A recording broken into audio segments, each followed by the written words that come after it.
The land office clerk set down his pen and looked at Effie Collins like she had just asked him to hand over the moon on a silver platter. And maybe, she thought, that was a fair enough comparison to what she was requesting. It was the spring of 1889, and the Oklahoma Territory was opening its borders to settlement in what the newspapers were already calling the greatest land rush in the history of the American continent.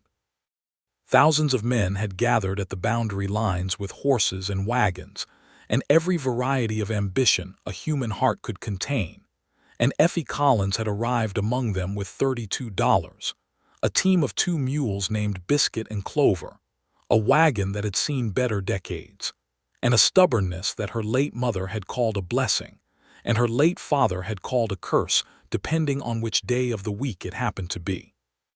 "Miss Collins," the clerk said, pushing his spectacles up the bridge of his narrow nose and spreading the survey map across the wooden counter between them.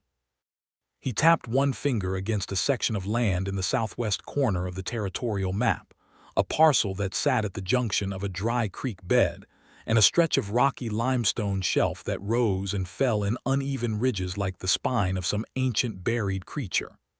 This particular claim, Section 47 of the Cimarron Survey, has been available since the first rush last April.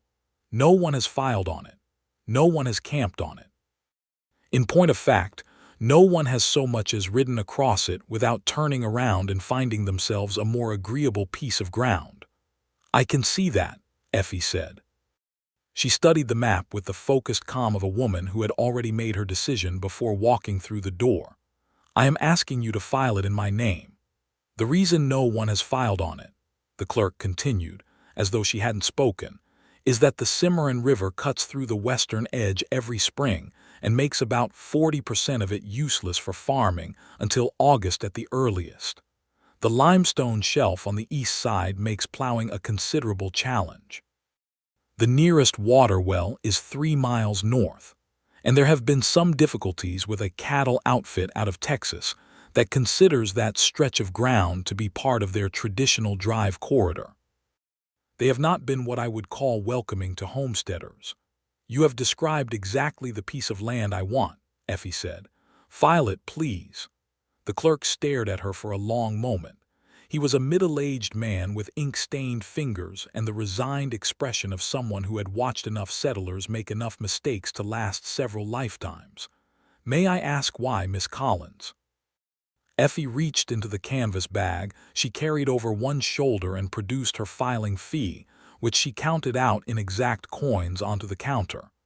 "Because no one else will," she said simply. "And because I have learned in the course of my 26 years on this earth that the things no one else wants are very often the things that have the most left to give." The clerk looked at the coins. He looked at her. He picked up his pen and began to write. The land rush itself had taken place nearly a year before, in April of 1889, when the government had opened the unassigned lands of Oklahoma Territory to homesteaders at high noon, and thousands of settlers had raced in on horseback and by wagon to stake their claims on the 160 acres each homesteader was allowed to file under the Homestead Act of 1862. Effie had arrived too late for that first rush, delayed by a fever that had kept her in a boarding house in Wichita for 6 weeks and had cost her most of her savings. But the territorial office was still processing second filings on unclaimed parcels, and she had spent those 6 weeks in her sick bed reading every survey report and land description she could get her hands on, and she had found Section 47. Everyone who knew anything about land said it was a fool's errand. The people at the boarding house said so. The wagon driver who'd carried her south to Guthrie said so.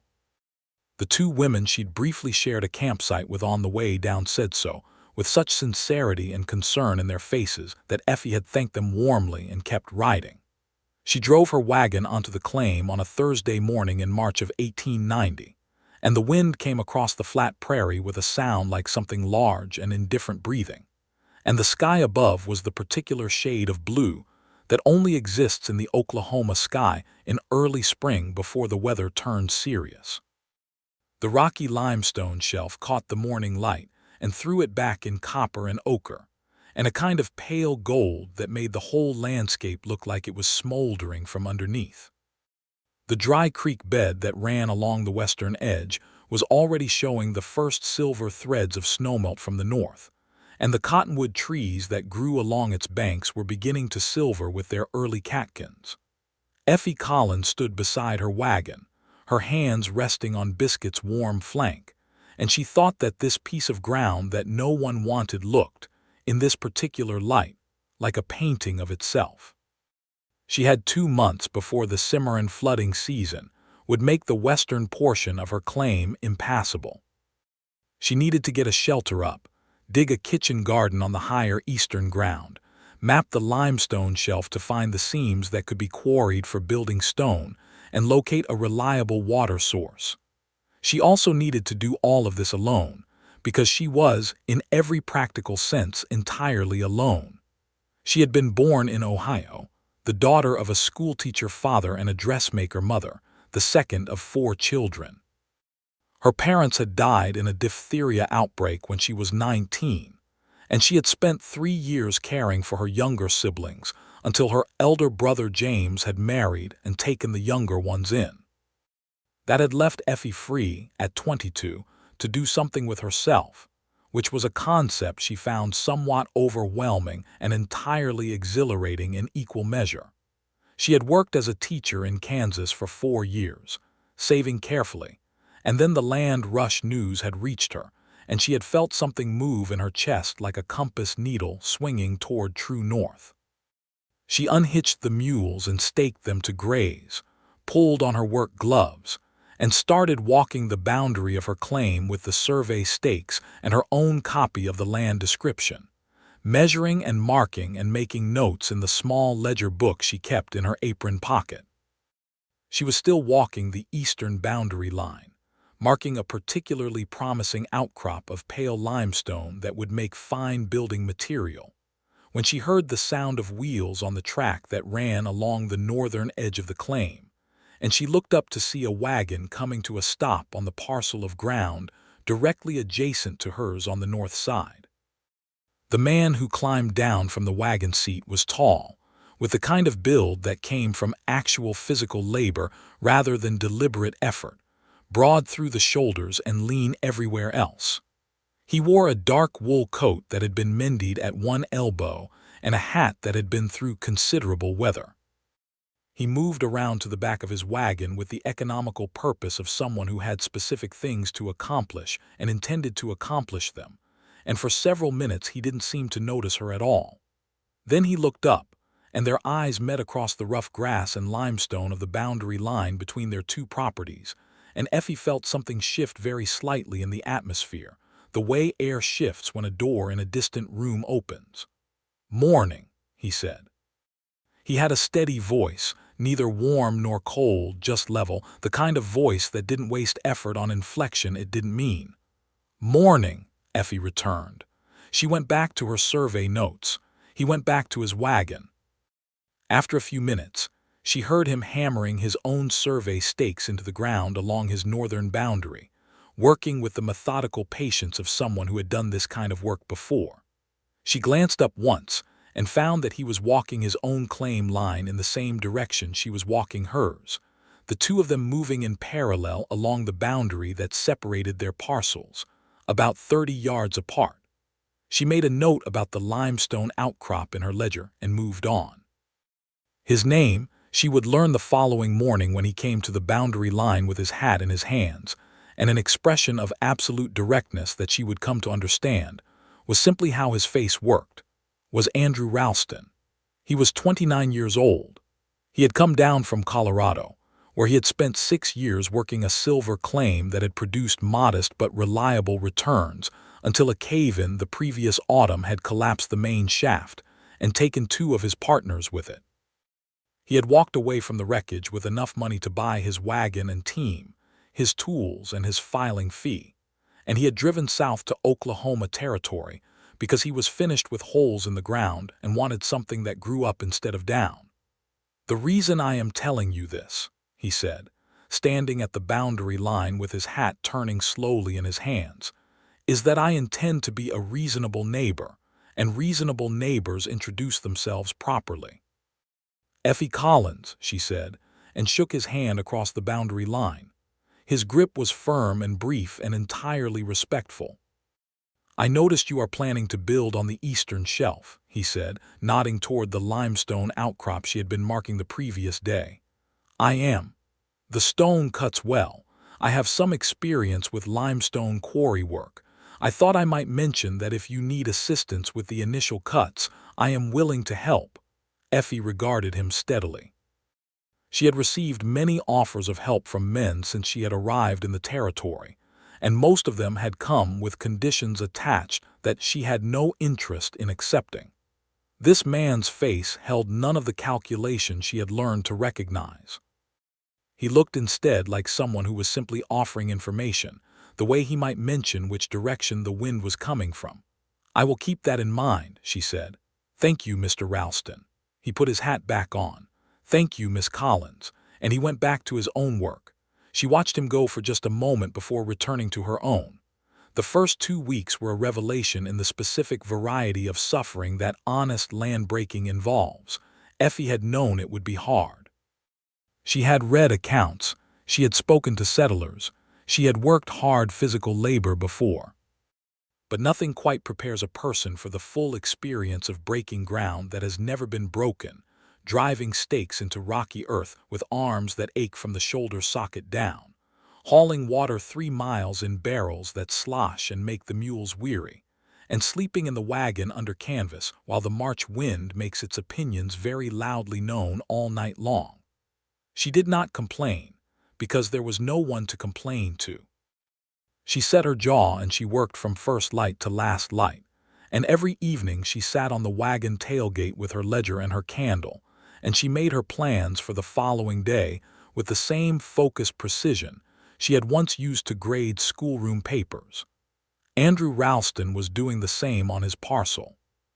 She could see his lamp burning in his own wagon canvas at the same hours hers burned, and she could hear, faintly, the sound of him working in the early mornings, the ring of his pickaxe on limestone or the rasp of his saw on timber.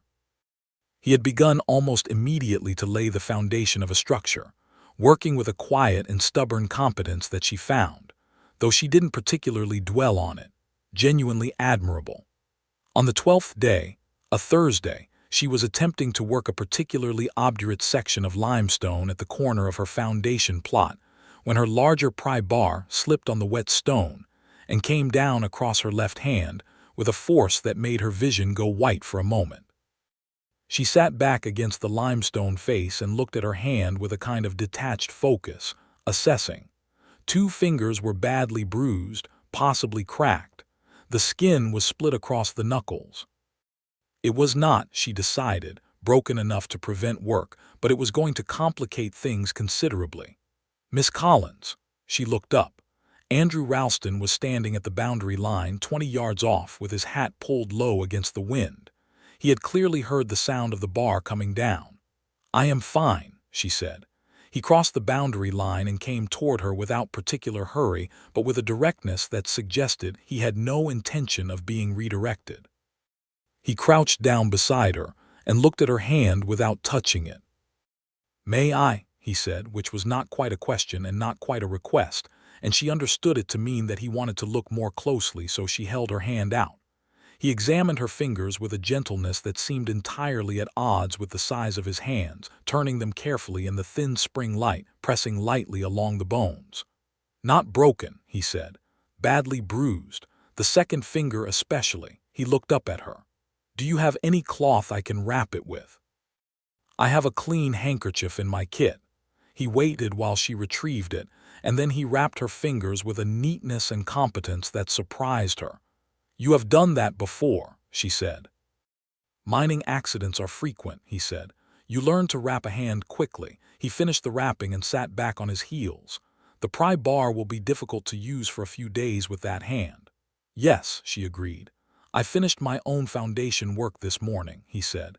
He said it carefully with a particular neutrality as though stating a fact about the weather. I have time today to help with yours if you want it. No obligation. Effie looked at him for a moment. There was something in the plainness of the offer that she appreciated deeply. He was not performing gallantry. He was not trying to establish that she needed him. He was simply a person with available time and applicable skill, offering both to a neighbor who could use them. "I would appreciate that," she said. "Thank you." They worked through the afternoon without much conversation, but with the kind of comfortable parallel efficiency that Effie had rarely experienced with anyone outside her own family. He knew how to read limestone, how to find the natural fault lines that made cutting efficient rather than brutal, and he showed her these things matter-of-factly, the way you show a capable person something they haven't seen before, without condescension or performance. By the time the light went thin and orange in the west, they had the foundation corner finished and 3 full courses of stone laid. "You work well," he said, straightening up and pressing one hand to the small of his back. "So do you," she said. They stood for a moment in the early evening quiet, looking at what they had accomplished together, and the creek bed to the west was catching the last of the sunset and turning it to copper, and the prairie smell of sage and new earth was thick in the cooling air. "I will bring coffee in the morning if you don't object," he said. "I have more than I can use." "I don't object," she said. He nodded, picked up his tools, and walked back to his own claim.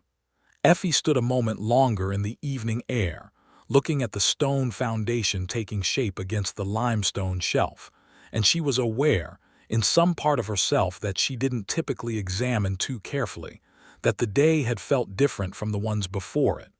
Fuller, somehow.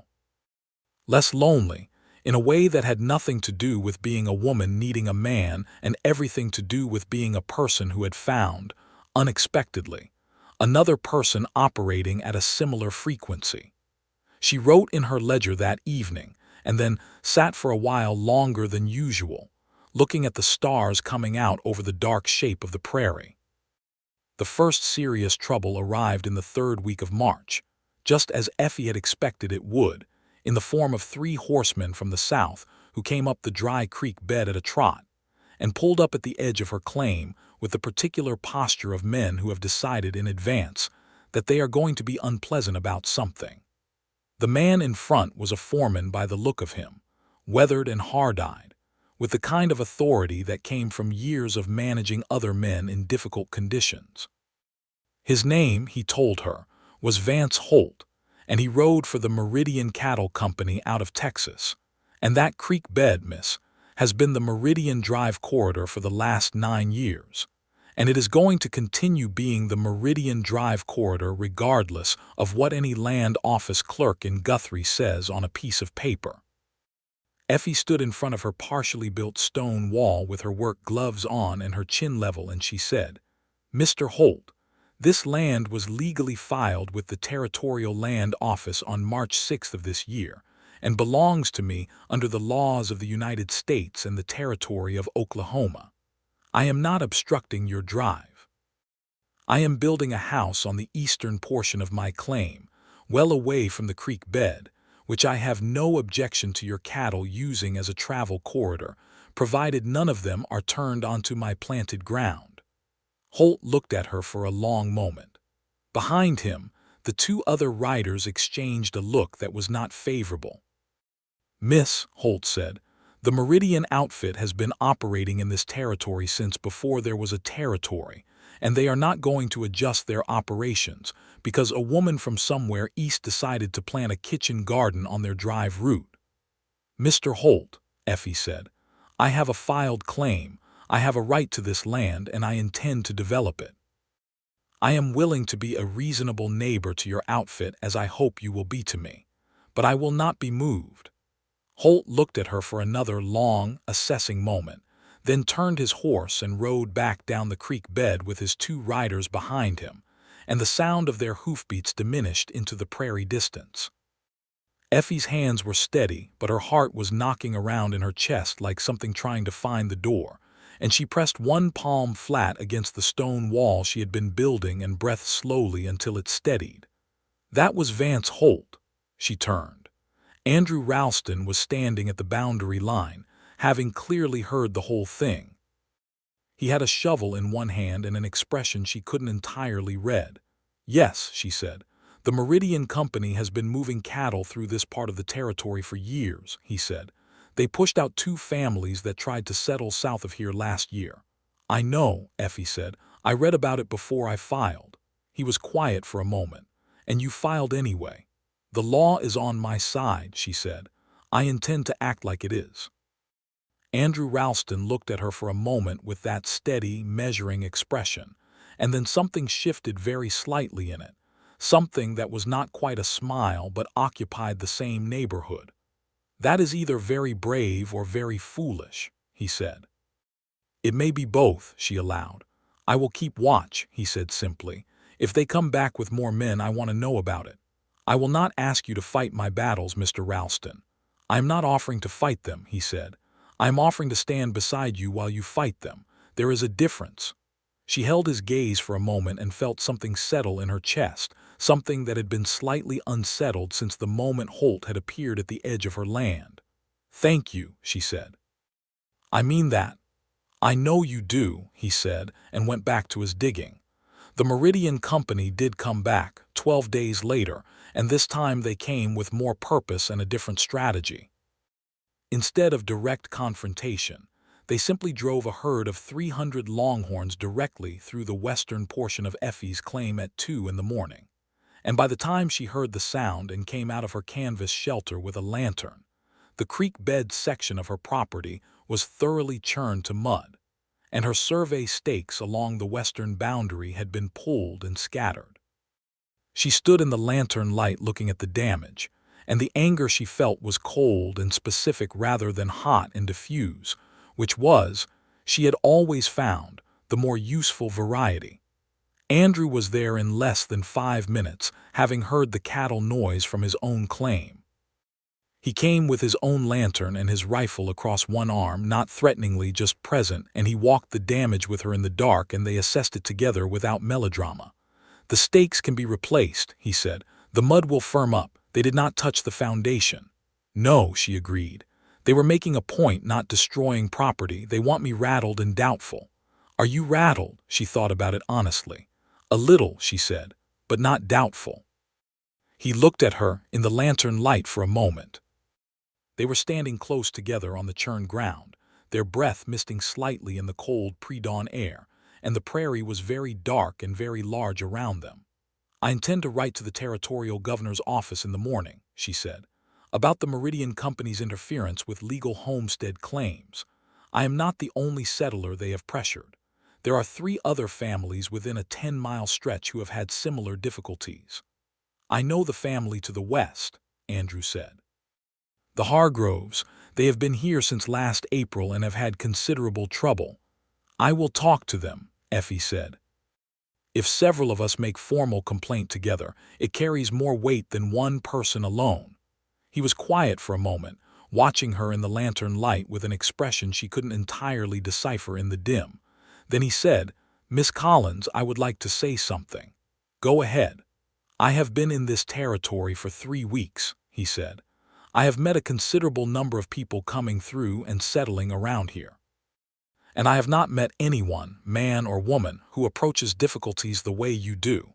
Effie waited. "What I mean," he said, and his voice had a slight roughness to it that hadn't been there before, something that might have been feeling finding its way into the normally level register, "is that it is admirable, what you are doing here, how you are doing it." The lantern flickered between them in the night wind. "Thank you, Mr. Ralston," she said softly. "Andrew," he said, "if that suits you." "It suits me," she said. "Effie." He nodded, and for a moment neither of them moved, standing in the dark and the lantern light on the muddy ground of her ruined creek section. And the sky above the Oklahoma prairie was beginning to show the faintest pale line in the east. "We should get some sleep before morning," he said. "Yes," she agreed. But neither of them moved for another moment before, without commentary, they both turned and went back to their respective claims and their respective canvas shelters and their separate ledgers and plans. Effie lay on her bedroll and looked at the canvas ceiling and did not immediately sleep. The following week brought 2 things: a letter from the territorial governor's office acknowledging receipt of her complaint and informing her that the matter would be investigated, which she read as politely noncommittal and the beginning of the spring Cimarron flood. The river was not dramatic about it. It didn't surge all at once.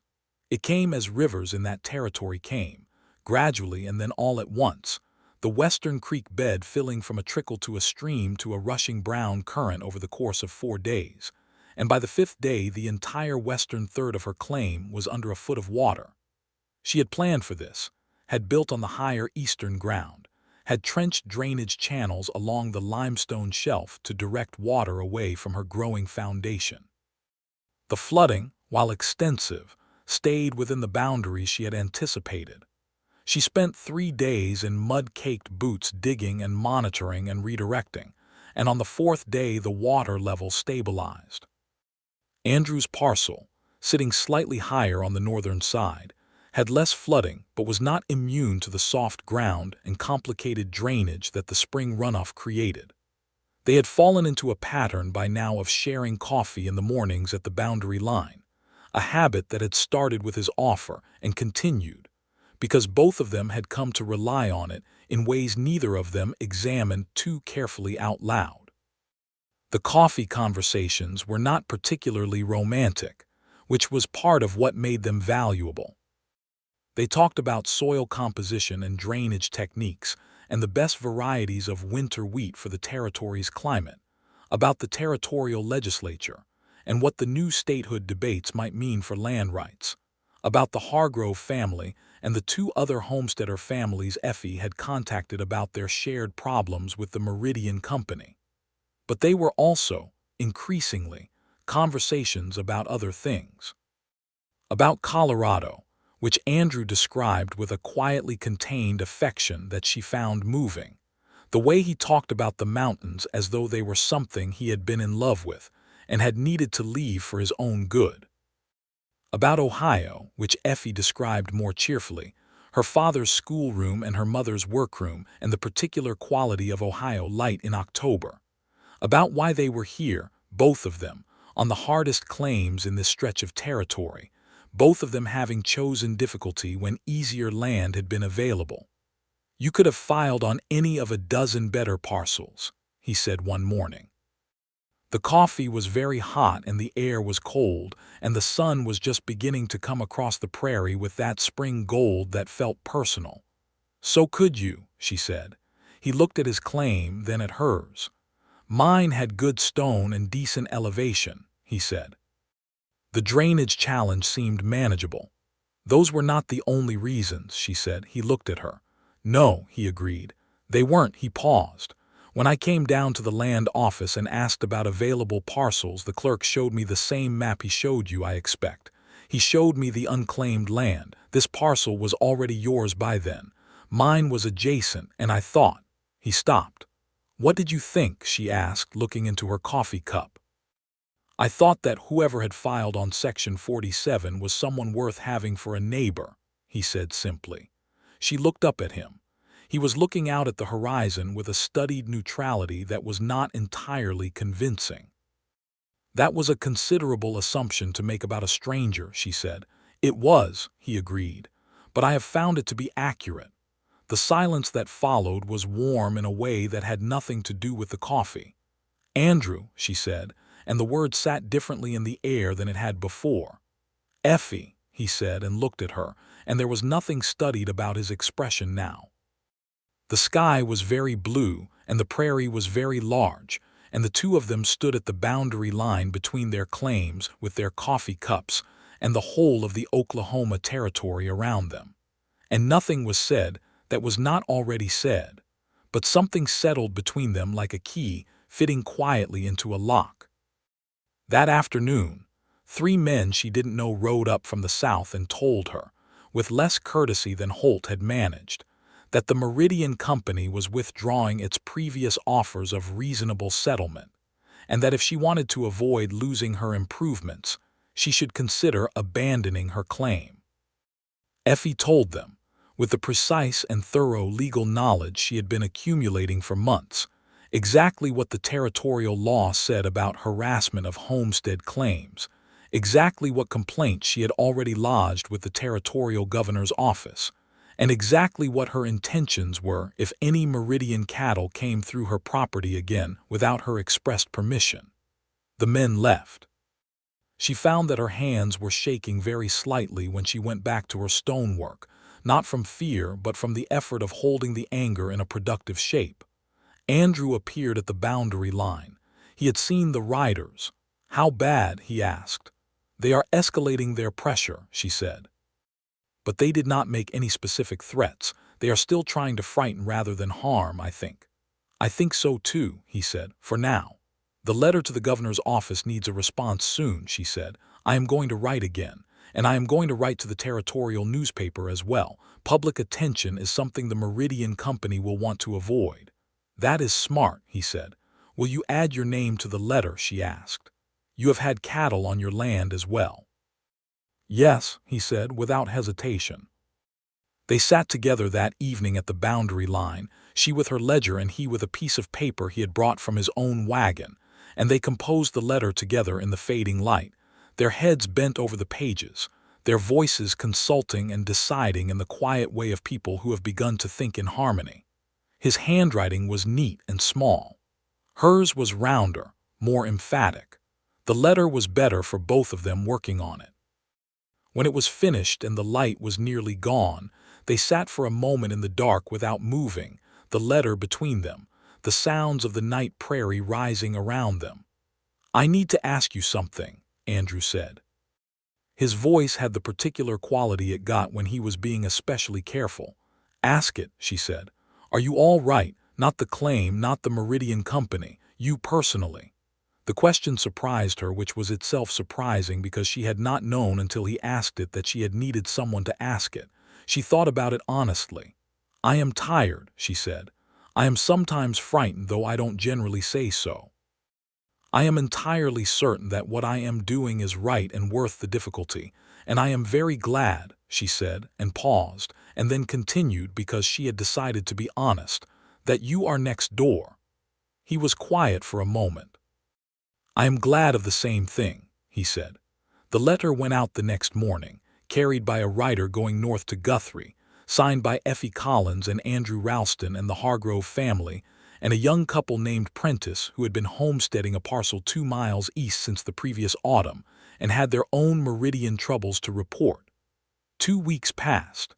The response from the governor's office arrived on a Saturday, and it was more substantive than the first letter.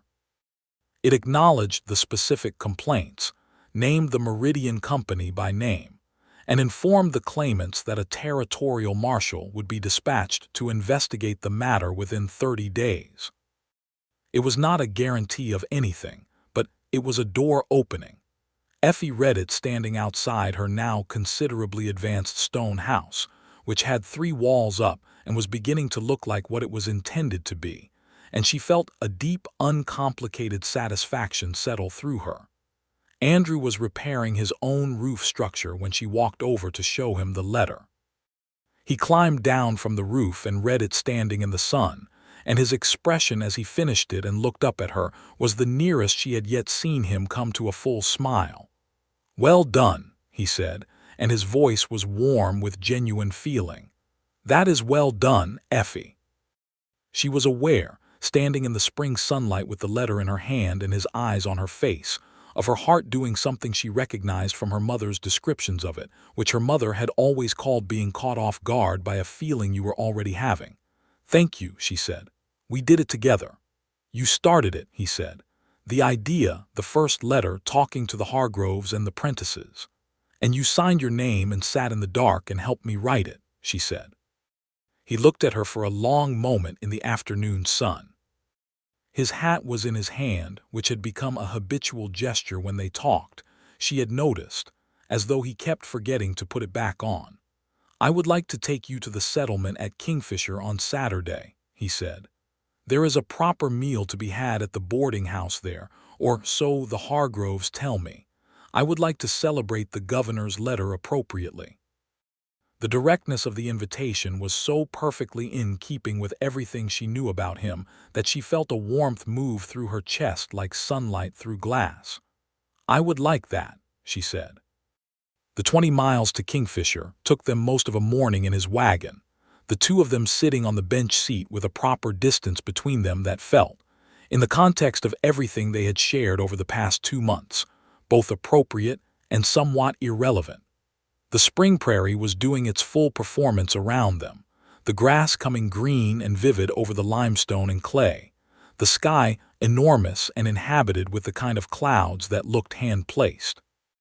They talked the whole way, which was nothing new, but this talking felt different, lighter somehow, freed from the necessity of problem-solving.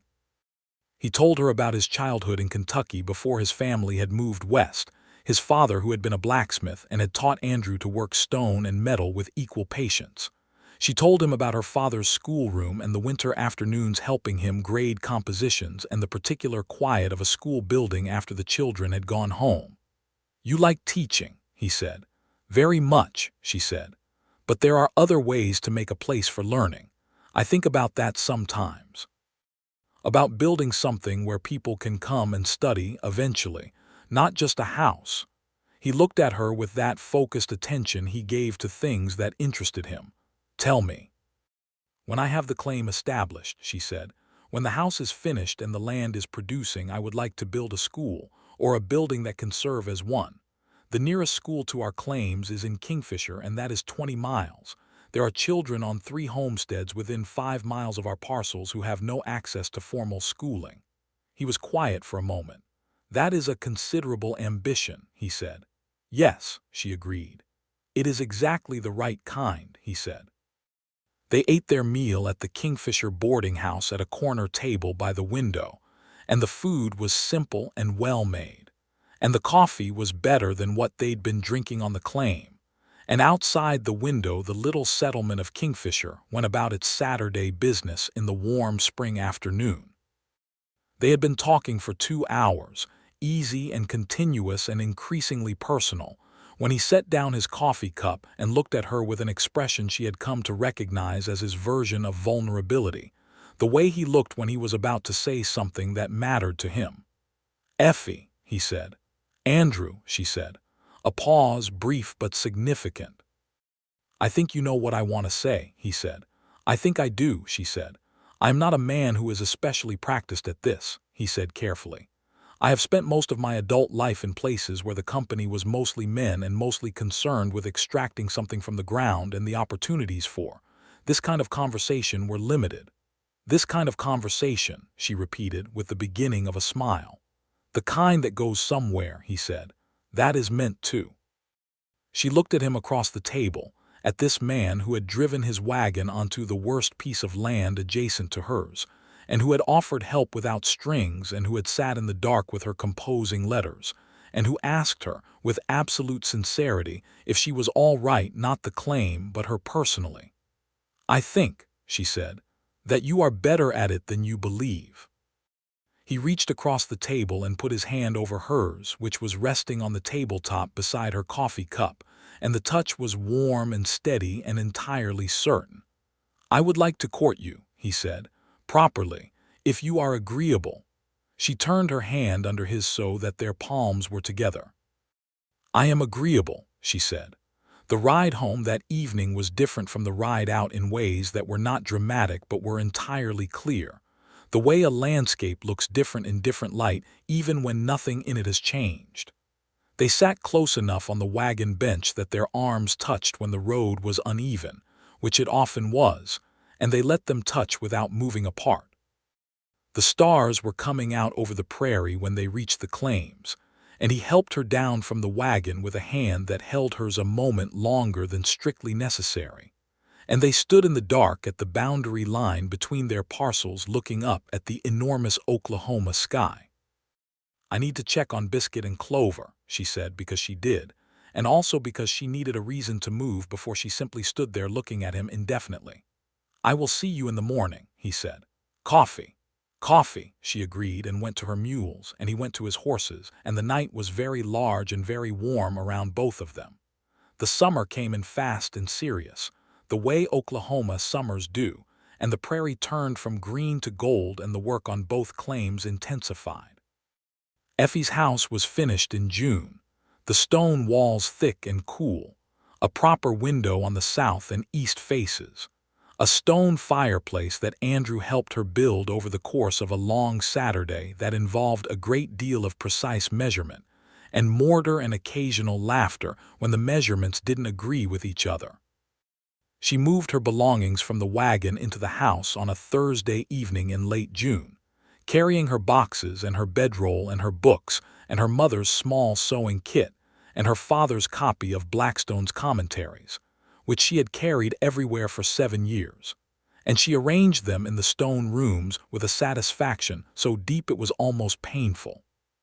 She stood in the doorway of her finished house in the evening light and looked out at her claim, at the kitchen garden that was coming green and promising in the rich soil she had amended and tended, at the limestone shelf catching the evening copper, at the creek bed, where the flood waters had long since receded and left behind a stripe of deep alluvial soil that she was already planning to put to better use than cattle hooves. Andrew came to the boundary line with a bottle of whiskey he had been saving for a significant occasion, and they sat on the flat limestone slab that served as her front step and passed it between them and watched the stars come out. "To the hardest claim in the territory," he said. "To neighbors who chose the one next to it," she returned. They both drank, and the whiskey was very good, and the night was very warm, and he was very close beside her on the limestone step, his shoulder warm against hers, and she rested her head against him the way she might rest a thing she was carrying against a solid wall, easily and without great ceremony, and he sat very still as though moving might break something. And then his arm came around her, and they sat together in the warm dark, while the stars turned slowly above the Oklahoma prairie, and all of the night sounds rose up around them. The territorial marshal arrived in late July, a lean and deliberate man named Beaumont who had clearly dealt with cattle company disputes before, and had the particular patience of someone who knows that the law is complicated, but insists on applying it anyway. He spent 3 days on the property, interviewing Effie and Andrew and the Hargroves and the Prentices, riding out to look at the physical evidence of the cattle intrusions, examining the survey records. Vance Holt came up from the south on the second day with a company lawyer, a city man in a dark coat who looked deeply unhappy about the Oklahoma Territory dust on his shoes, and a conversation took place at the edge of the Meridian Drive corridor that was formal and tense and ultimately productive. The outcome, which arrived in official territorial language on a thick sheet of paper 2 weeks later, was a formal injunction against the Meridian Cattle Company, prohibiting the driving of cattle through any legally homesteaded claim without the written permission of the claim owner, and establishing the specific boundary of the Meridian Drive corridor as the Dry Creek bed's natural bank, which was outside the boundaries of Effie's western claim line. She read the injunction twice and then sat down on her front step and allowed herself, for the first time in months, to simply feel the full weight of what she had accomplished. Andrew was there almost immediately because he had been watching for the male rider, and he sat down beside her and read the document she held out to him, and when he finished reading it, he made a sound that was very low and very heartfelt, somewhere between a word and a breath. "Effie," he said. "We did it," she said.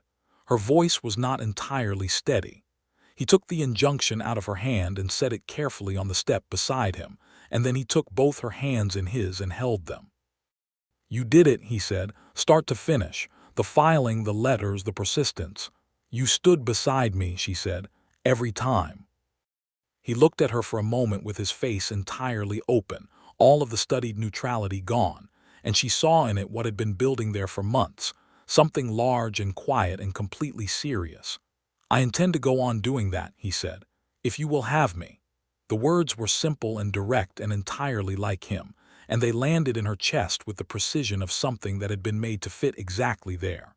"Andrew," she said, "I know it is sooner than some would consider prudent," he said.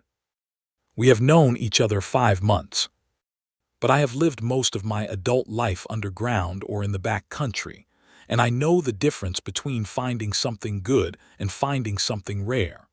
You are the rarest person I have ever known." The sun was very warm on the limestone step, and the kitchen garden was green behind them, and the mules were somewhere in the paddock making their opinions about the afternoon known to each other. And Effie looked at this man who had chosen the difficult thing next to her difficult thing and worked beside her and stood beside her and sat in the dark composing letters with her and asked her sincerely if she was all right. "I will have you," she said. "Entirely." He kissed her then, on the front step of the house she had built on the hardest claim in the territory, and it was exactly as deliberate and certain and warm as everything else about him, and she kissed him back with the same completeness she brought to everything she did.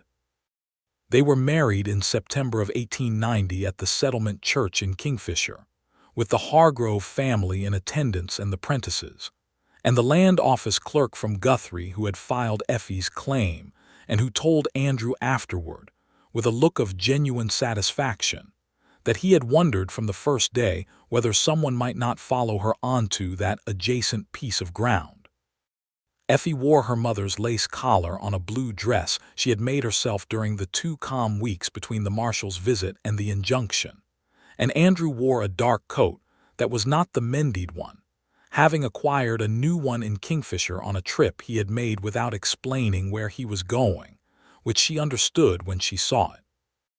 They rode back to the claims together in his wagon in the September afternoon, the same wagon they had taken to Kingfisher in the spring for their first meal together, and the prairie was doing something extraordinary with the late light, turning the limestone copper and the grass to gold and the creek bed to a thread of silver. "Mrs. Ralston," he said, testing the sound of it. "That will take some adjusting to," she said. "Does it suit you?" She thought about it honestly, the way she thought about everything. "It suits me very well," she said, "though I intend to keep Collins for professional purposes." "For the school," he said. "For the school," she agreed. He reached over and took her hand as he drove, the way he had been doing since Kingfisher in the spring, and the afternoon was very warm and very golden, and the 2 claims they were driving home to were both of them thriving, and the injunction against the Meridian Company was filed with the territorial court, and the kitchen garden had produced enough for the winter stores. And the limestone house was solid and thick-walled and full of her books and his tools and the particular presence of 2 people who had chosen it together. That winter was the comfortable variety of difficult, which is a different animal entirely from the desperate variety. The cold came hard across the prairie in December, and the snow was serious in January, and there was hard work in feeding the animals and keeping the pipes from freezing and cutting wood and hauling water. But the stone house held its heat with a stubborn competence that Effie found deeply satisfying. And they spent the long dark evenings with books and the fire, and the kind of conversation that only comes to people who have moved past the preliminary stages and arrived at the good deep country of genuine knowing each other. He told her things he had never told anyone. She understood that, not because he said so, but because of the particular quality of quiet that came before certain things he said. The way he talked about the cave-in in Colorado that had taken his partners, 2 men named Ray and Caleb who had been his closest friends for 5 of his 6 years in the mountains. He talked about that night with a grief that was old and settled and still present, the way a healed injury is still present in cold weather, and she listened with her full attention and her hand in his and said nothing until he was finished. "Do you think about them?" she asked. "Every time I work stone," he said, "which is considerable." "That seems right," she said, "that they should be there in the work." He looked at her. "That is exactly right," he said. "That is exactly it." She told him about her parents, about the weeks of the diphtheria and what it had been to lose them both within 10 days of each other, about the strange long months after when she had been both mother and sister and provider to children who were grieving, and so was she. She told him about the particular loneliness of being a woman of intelligence and ambition in a world that kept offering her very small rooms to live in, and the moment she had read about the land rush and understood, with a clarity that felt almost physical, that here was something large enough to match the size of what she wanted to do with herself. "You were always going to end up somewhere like this," he said. "Yes," she agreed. "I think so. I just needed the door to open." He was quiet for a moment, looking at the fire. "I am glad it opened onto the land next to mine." She looked at him in the firelight, at the strong and careful lines of his face, at his hands resting on his knees, at everything about him that she had come to know so well in these months that his presence had become one of the primary textures of her life. "I love you," she said, because she meant it, and because she had decided some time ago that if she felt something true, she intended to say it. He turned from the fire and looked at her, and his expression was the most open she had ever seen it.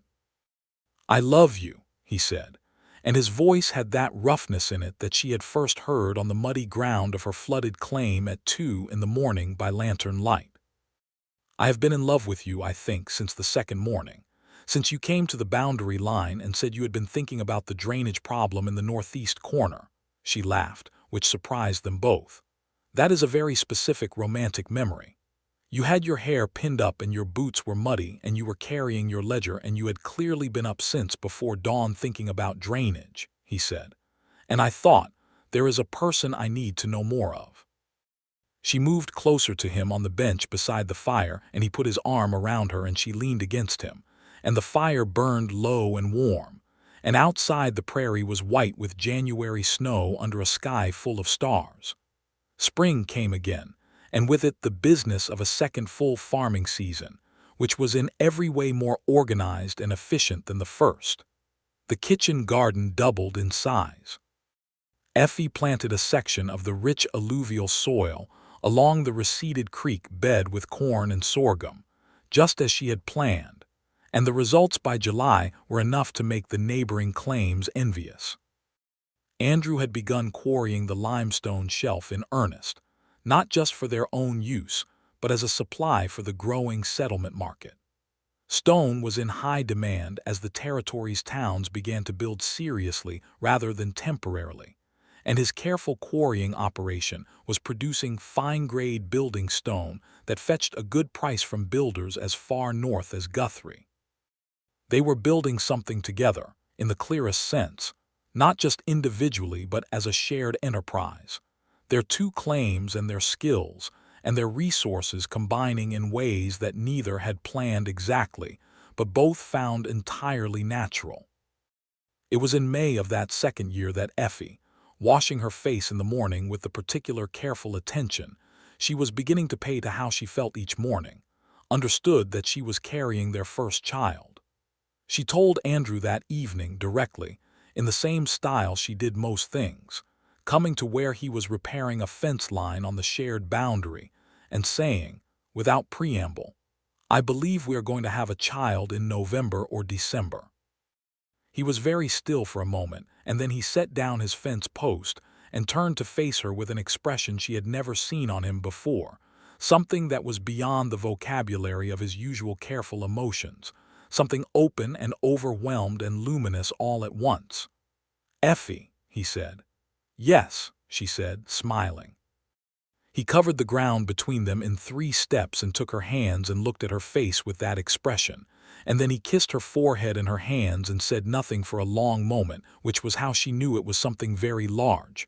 "Are you well?" he asked. "Are you feeling well?" "I feel very well," she said. "A little tired in the mornings, but well."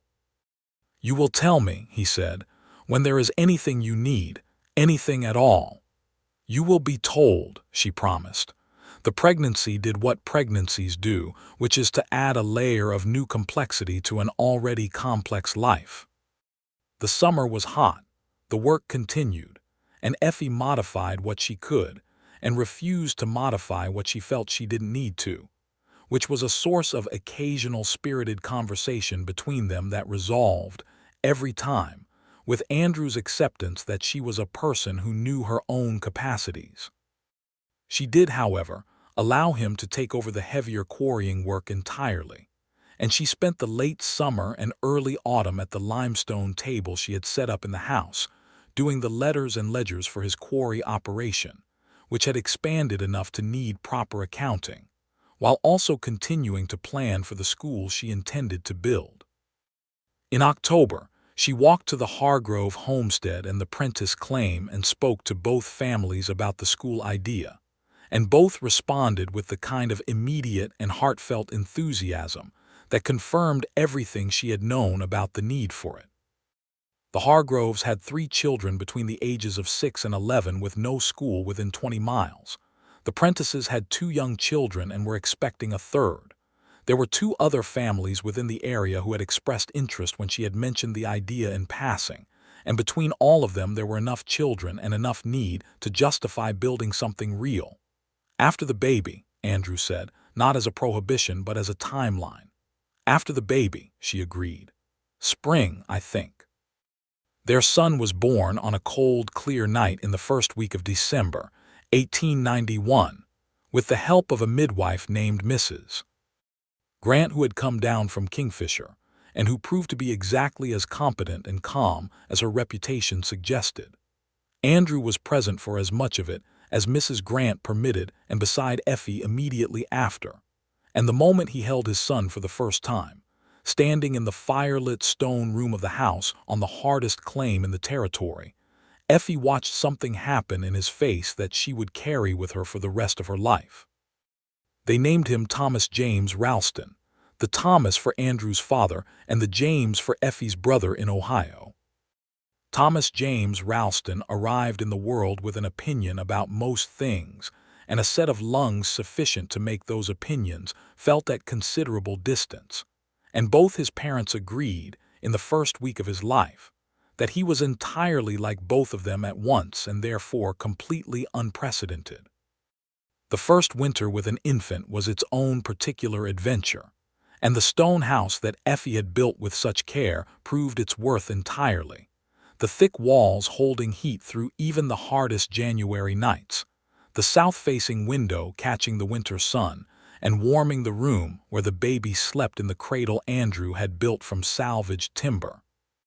Working in the evenings by lamplight with a concentration and care that made Effie watch him sometimes without his knowing and feel something so full in her chest it was difficult to describe.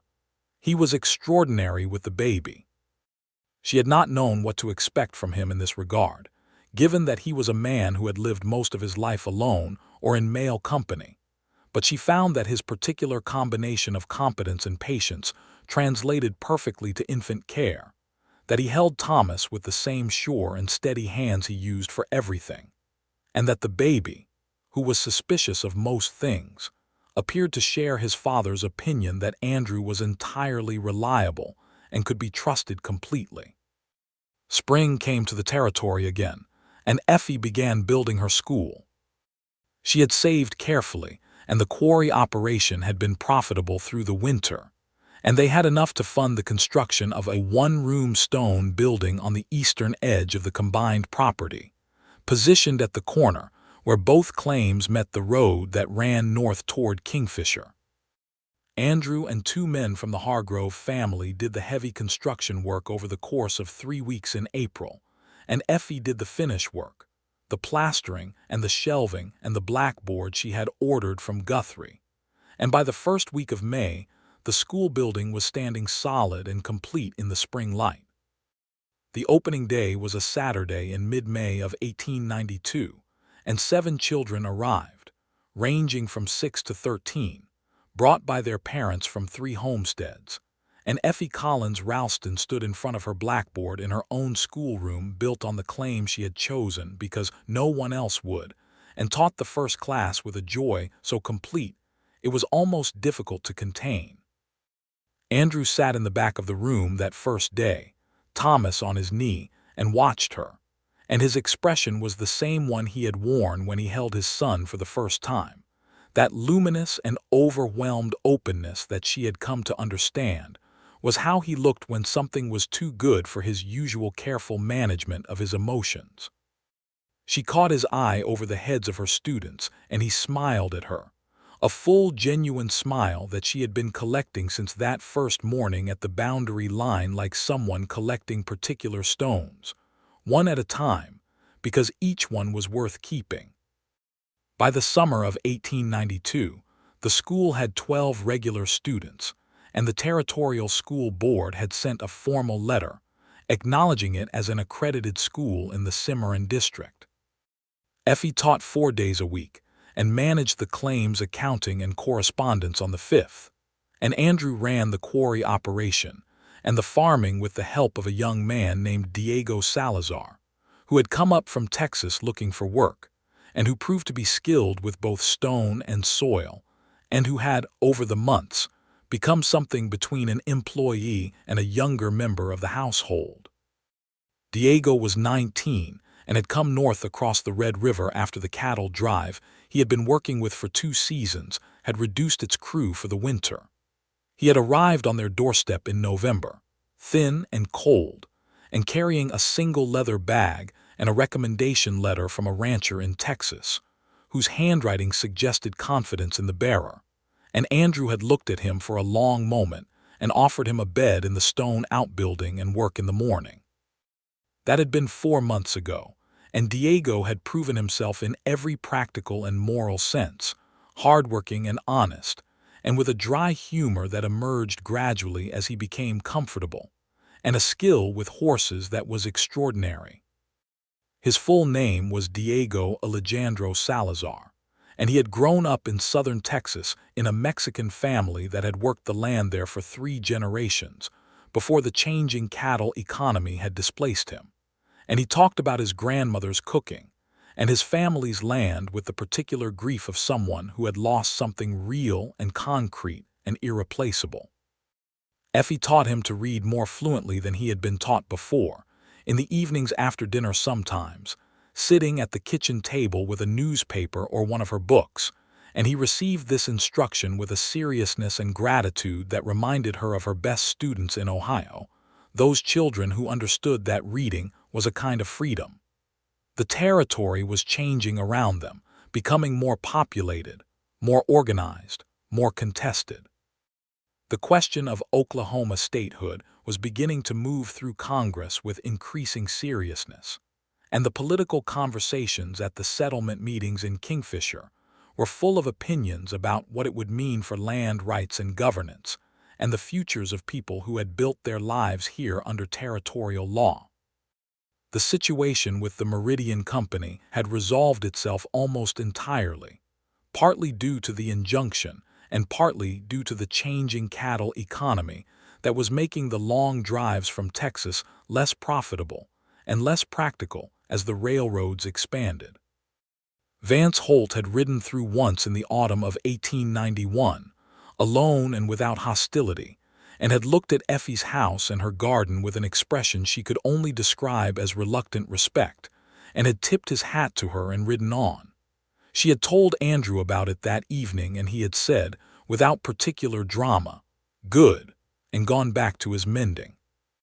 In the autumn of 1893, they had their second child, a daughter they named Clara Ruth Ralston, and Thomas, who was nearly 2 by then and deeply invested in his own opinions about most things, received his sister with an initial suspicion that converted within a week to a fierce and proprietary affection that made both his parents alternately charmed and anxious about his exuberance.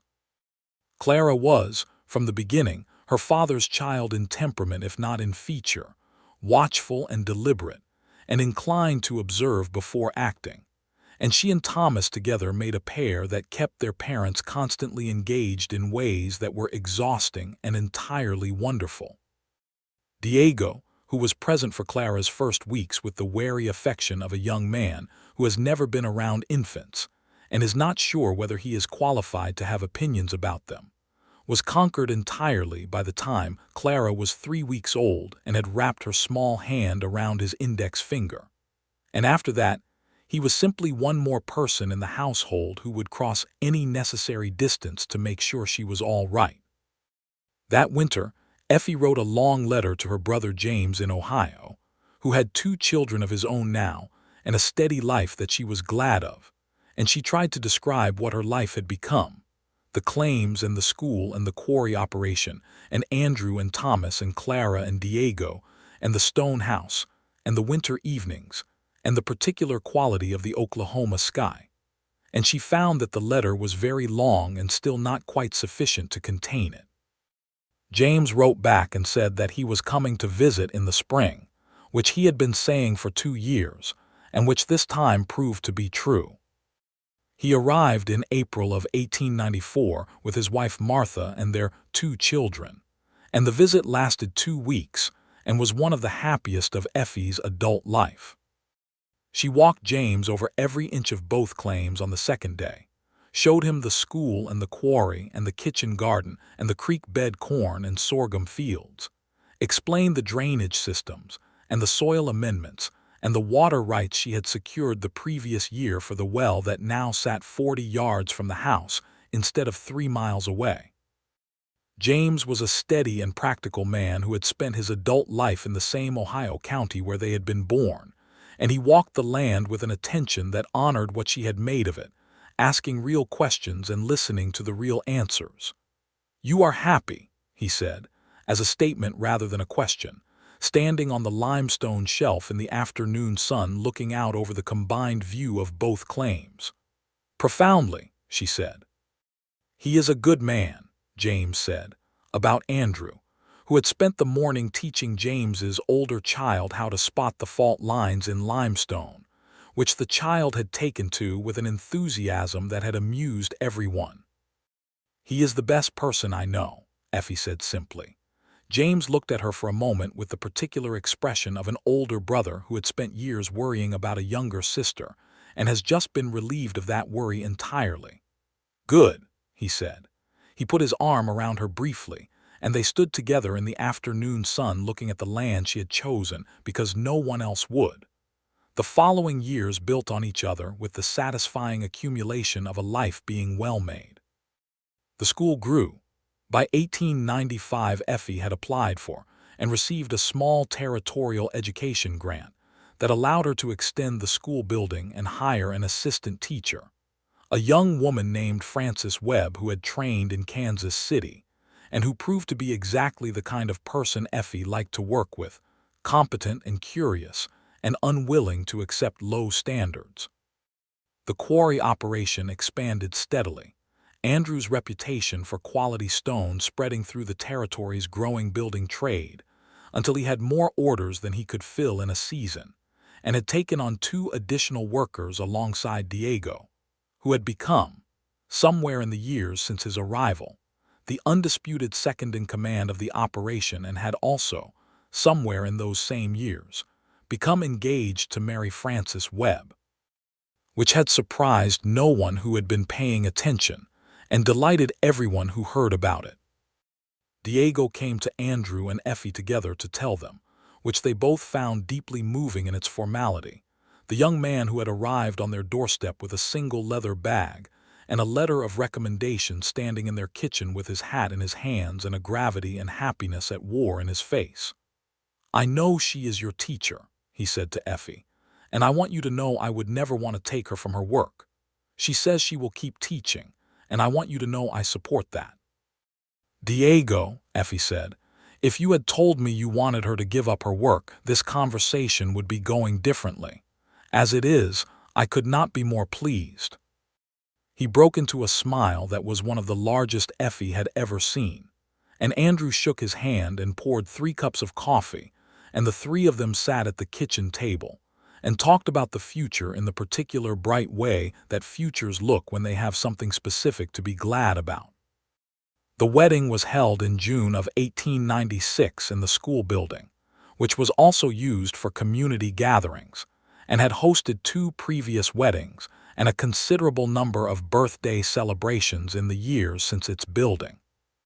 Diego wore a new dark coat and Frances wore a cream dress she had made herself, and the combined households of 2 claims and a school and a quarry operation attended along with families from Kingfisher and the surrounding homesteads, and the tables outside were covered with food that the community had brought, and the dancing went until past midnight.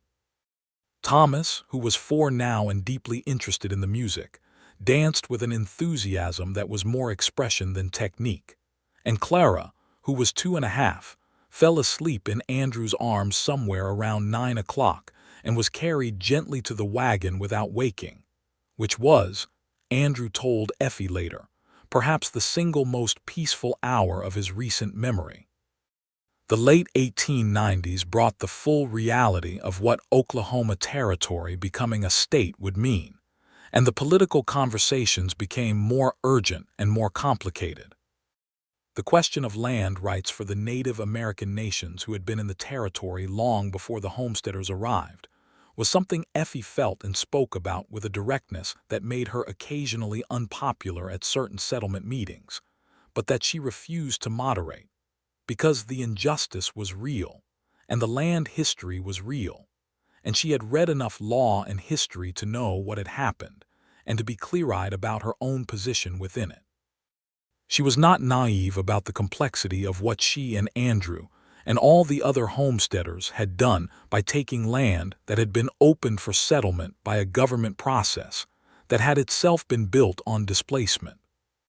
She held this knowledge and worked with it, the way you work with any complicated truth, not by ignoring it but by letting it inform how you operated, how she treated the people she met, what she taught in her school, what she supported in the territorial legislature. She corresponded with several people working on behalf of native land rights in the territory, and she wrote letters to the territorial newspaper on the subject with her full name attached, and the response was mixed in exactly the way she expected it to be. Andrew supported everything she did in this regard, which she had not assumed but had hoped for, and she had found her hopes accurate, which was a kind of happiness in itself. Oklahoma Territory became the state of Oklahoma on November 16, 1907, and the news reached their claims by telegram the same day. And there was a gathering that evening at the school building that was spontaneous and joyful, and a little tearful among those who had been here since the beginning, and remembered what it had taken to make something out of the raw and difficult land. Effie and Andrew stood together at the edge of the gathering with their children, Thomas 16 now and tall, Clara 14, and already in possession of a mind that her teachers described as formidable, and looked at what had grown up around them in the 17 years since she had walked into a land office in Guthrie and asked a skeptical clerk to file her claim on the hardest piece of ground in the territory. "We should say something," Andrew said. "You should say something," Effie said. "You are better at it than you think." He gave her a look that she knew well, the one that said he was aware she was redirecting him and was choosing to accept it anyway. He stood up on the school steps and said, to the assembled neighbors and friends and students and their families, that he was grateful to be here, that this land had given him more than he had known to ask for, and that the people in this gathering were the best evidence he knew for what a community built on hard work and mutual support could become. Then he looked at Effie, standing at the edge of the crowd with their children beside her, and he said, "And there is a woman in this gathering who chose this piece of ground when no one else would, and who has, in every year since, proven that the best things are often the ones that require the most from you." The crowd looked at Effie and she felt the warmth of it like the sun on limestone. Thomas made an expression that teenagers make when their parents are sentimental in public, which Effie found deeply endearing. Clara, who was considerably less self-conscious than her brother, reached over and squeezed her mother's hand. "He loves you very embarrassingly," Clara observed quietly. "I know," Effie said. "I love him just as embarrassingly." "I have noticed," Clara said, with the dry observation that was entirely her father and entirely herself at the same time. The years that followed statehood were years of consolidation and deepening. Thomas, who had his mother's determination and his father's skill with material things, went to study engineering at the new state university in Norman, and came back after 4 years with a degree and an interest in building projects that integrated seamlessly with everything Andrew had been doing with the quarry operation. He came back at 21 with a deliberate and ambitious plan for expanding the business. And he and Andrew spent 3 weeks of that first autumn home at the kitchen table with maps and ledgers. And Effie listened from her chair by the fire and watched her son and her husband working together, and felt the fullness of it settle through her like warmth from the stone hearth. Clara, who had been her father's watchful and deliberate child, and her mother's student in the best sense, went to study at the Women's College in Edmond at 16, on a scholarship the Territorial Education Board had established for outstanding students, one of the first of the new state's educational investments. She studied literature and history, and came back for summers full of opinions and ideas that she deployed at the dinner table with a precision and pleasure that made the whole family sharper for it. By 1910, the school had 4 teachers including Effie and Frances, served 31 children in 3 age groups, and had an attendance record that the county school board cited as among the highest in the region. Effie had been teaching for 20 years, first in Kansas and now here, and she showed no signs of slowing, because the work still gave her the same clarity of purpose she had felt on the first morning she had stood in front of a blackboard. She and Andrew had their 3rd child in 1902, a son named William Andrew Ralston, who arrived with the calm and equanimity of someone who has decided not to cause unnecessary trouble, and who grew into a child, and then a young man of such steady and generous temperament that he seemed to distribute a kind of peace wherever he went. William was 12 in 1914, when the world began to go complicated and dark in ways that reached even the Oklahoma plains, and that was a different kind of worry, the kind that parents carry in a particular part of themselves that they don't discuss in front of their children. But the story that needed telling was already largely told by then, and its shape was clear. The land that no one had wanted had become, over 20 years, a home and a school and a quarry and a community anchor, and the 2 people who had chosen the hardest things in the territory, because no one else would have built something together that was larger than either of them and entirely the product of both. On an October afternoon in 1912, when the leaves on the cottonwoods along the creek bed were turning yellow, and the limestone shelf was doing something extraordinary with the autumn light, Effie and Andrew sat together on the flat stone step of the house she had built from that same limestone, the step that had been their first shared place and was still, 22 years later, where they came to sit at the end of the day. The prairie had changed around them and had not changed at all. It was still enormous and beautiful, and indifferent in the way that the natural world is indifferent, not cruelly, but simply by being what it was, a scale of things that required humans to be serious about what they intended. The creek bed, where the Meridian cattle had once churned the mud, was now a strip of productive farmland growing winter wheat. The limestone shelf where Effie had been working the morning she first noticed Andrew at his own claim was now the site of a quarry operation that employed 6 men and supplied building stone to 4 counties. The kitchen garden had doubled and doubled again. The school building had been extended twice. Thomas and his wife, a young woman from Kingfisher named Hannah who had been one of Effie's later students, and had the practical intelligence that was apparently the quality Thomas had been looking for, lived on the adjacent claim that had once been Andrew's, the 2 properties now connected by a well-worn path that the grandchildren would eventually learn to walk before they fully learned to walk anywhere else. Clara was finishing her 2nd year of teaching herself, at a school in Oklahoma City, where she was also studying law in the evenings at a time when women studying law was still something people felt free to have opinions about, which Clara received with the expression she had used since childhood when she was processing opposition and deciding to disregard it. William was in school in Norman and wrote letters home every week that were longer and more affectionate than most people would expect from a 12-year-old boy, and that Effie kept in a separate drawer from her correspondence, because they were something she intended to keep always.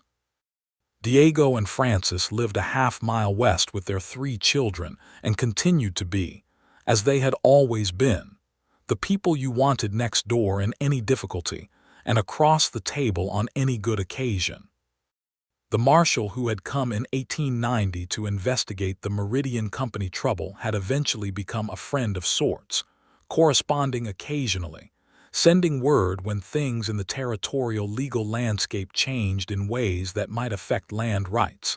And Effie had found over the years that the law, applied carefully and consistently, was worth fighting for. She had fought for it. She was still fighting for it, in the letters she wrote to the state legislature, and the pieces she occasionally submitted to the Oklahoma newspapers under her full name, Effie Collins Ralston, which she used because both names were part of who she was, and she saw no reason to pretend otherwise. Andrew reached over and took her hand on the stone step, the way he had been doing since the spring of 1890, when they had first held hands across a table in Kingfisher, and she leaned into him the way she had been leaning since that first autumn when she had rested her head on his shoulder under the stars.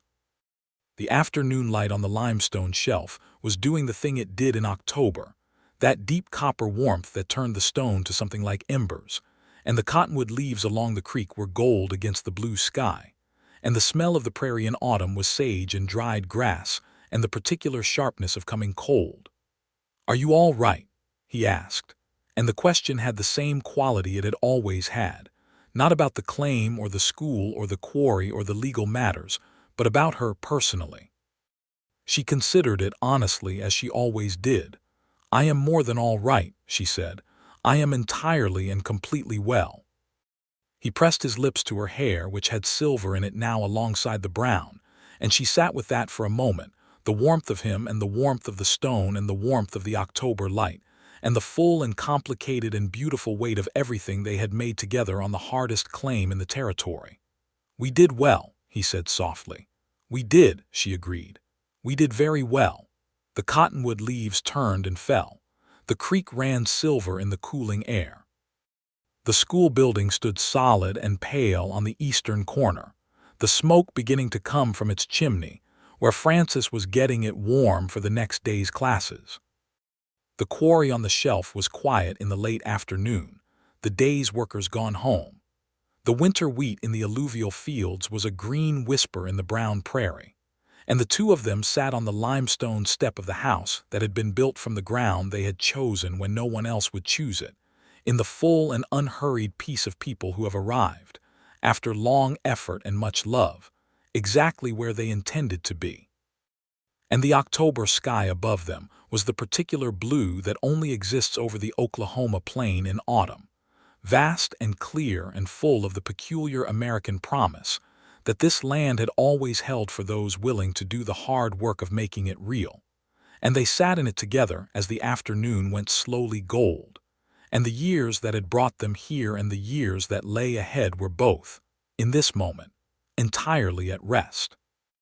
Thomas came out of the adjacent house with his small daughter on his hip, and the baby, who was 14 months old and had recently discovered the pleasure of waving at people, waved at her grandparents across the yard with the enthusiastic imprecision of the newly mobile, and Effie laughed and waved back, and Andrew stood up from the step and crossed the yard to take his granddaughter in his arms, and the baby grabbed his hat with both hands and removed it, which made Thomas laugh and Andrew reach up to retrieve it with the good-humored patience that he had always had for the small inconveniences of loving someone. And Effie sat on the limestone step and watched them and held in her chest the whole weight of this life and found it, as she always found it, entirely worth choosing. She had chosen the hardest claim in the territory because no one else would, and because she had known, with the clarity of someone who has thought carefully about what they want from their one life, that the things that are hard are often the things that are most worth having.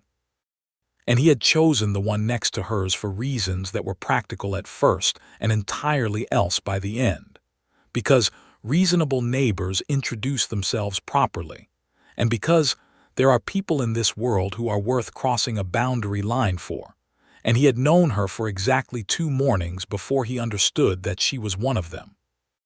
And on this October afternoon in 1912 on the Oklahoma plains, with the limestone catching the last of the light, and the children and grandchildren moving through the yard, and the school standing solid on the corner and the creek running silver along the edge of the land that had been the hardest in the territory, and had proven, as the best things always do, to have the most left to give, Effie Collins Ralston and Andrew Ralston were as in love as they had ever been, which was very, and as happy as they had ever been, which was entirely, and the prairie around them was the same prairie it had always been, large and indifferent and beautiful, asking of those who chose to live on it only that they be serious and persistent and honest about what they wanted from it. And they had been all three, every day, for 22 years, and they had received in return everything they had ever asked for, and more than they had known to ask.